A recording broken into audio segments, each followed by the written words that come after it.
Good afternoon. We are Group 10 and we'll be going through our literature review, which is activities related. In activities, urban computing can help us improve efficiency and productivity, enhance safety and security, and optimize daily life by providing personalized experiences. Good afternoon. I am Majid and I'll be going through the first paper entitled Mining Interesting Locations and Travel Sequences from GPS Trajectories. The problem addressed is extracting meaningful insights from raw GPS data and mining travel sequences, which helps in providing personalized travel recommendations. In the paper, a tree-based hierarchical graph models location history and infers user interest for region-specific recommendations using a hits-based model. Recommendations use user hub and location authority scores weighted by transition probabilities, focusing on 2 to 3 step travel sequences with pre-computed scores. The experiment involved 29 long-term Beijing residents rating top locations and sequences within Beijing's 4th ring road for representativeness, comprehensiveness, and novelty. The method outperformed baselines in location rankings, achieving higher ratings, NDCG, and MAP scores by combining user experience and location interest. The limitations include narrow Beijing focus, subjective ratings, small sample size, and short travel sequences. Future work could expand to geographical scope, explore longer sequences, and use diverse data while preserving privacy. The next paper is entitled Inferring Social Ties Between Users with Human Location History. The problem addressed here is estimating user similarity based on location histories, which enables personalized friend and location recommendations. The method uses semantic location histories and maximal travel time match algorithm to model user movements, calculating similarity by sequential patterns, location granularity, popularity, IUF, visit order, and travel time. The dataset and evaluation includes 109 users over 1 year, capturing 8 million GPS points. User interests were benchmarked with cosine similarity for questionnaire-derived vectors, evaluated using MAP and NDCG. The SLH method outperformed basic and physical semantic models, with TF-IDF vectors better capturing user interests. SLH with MTM effectively estimates user similarity. Challenges include data sparsity, semantic ambiguity, and dynamic user behavior. Future work should integrate more data sources, resolve ambiguities, evaluate in diverse contexts, and ensure privacy-preserving location analysis. Thanks to my friends. I am Wang Jiale. I will introduce next part. This task aims to label user movement data by linking to nearby places.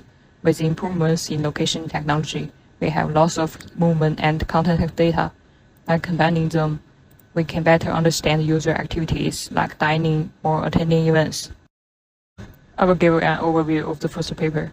It aims to solve the problem of finding the exact places users visit by using their past data. As shown in Figure 1, it's often hard to tell which place a user visits when there is a multiple nearby, like Penn Station and Madison Square Garden. A simple MRF may not work well, as it turns to assign the same place type to all user records, ignoring difference. To solve this, the authors use two key patterns: same places at similar locations and similar places at the same times. This makes the improved model better at labeling movement records. Experiments on data show that the proposed model works better than traditional methods. Another related work is titled Cinematic Annotation of Mobility Data Using Social Media. It uses a kernel dynasty animation model to label movement records. By using geotag posts like tweets, the model captures location patterns and better labels data compared to similar methods. The final paper proposed a two-level model. First, a dynamic Bayes network infers actions from singles. Then, an n-grammar model practices high-level goals. This approach is more efficient and accurate than using a full DBN.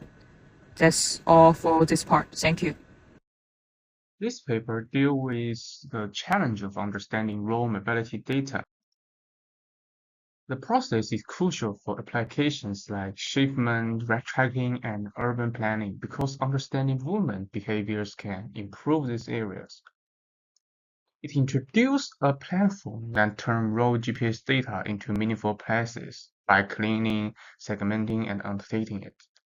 Then they tested the platform with real GPS data and found it works well.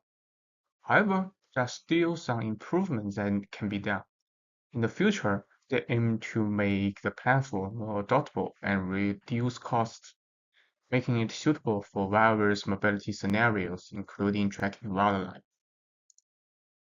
This study explores how we can use social media in checking data, like from Twitter, Foursquare, to understand urban human activity and mobility.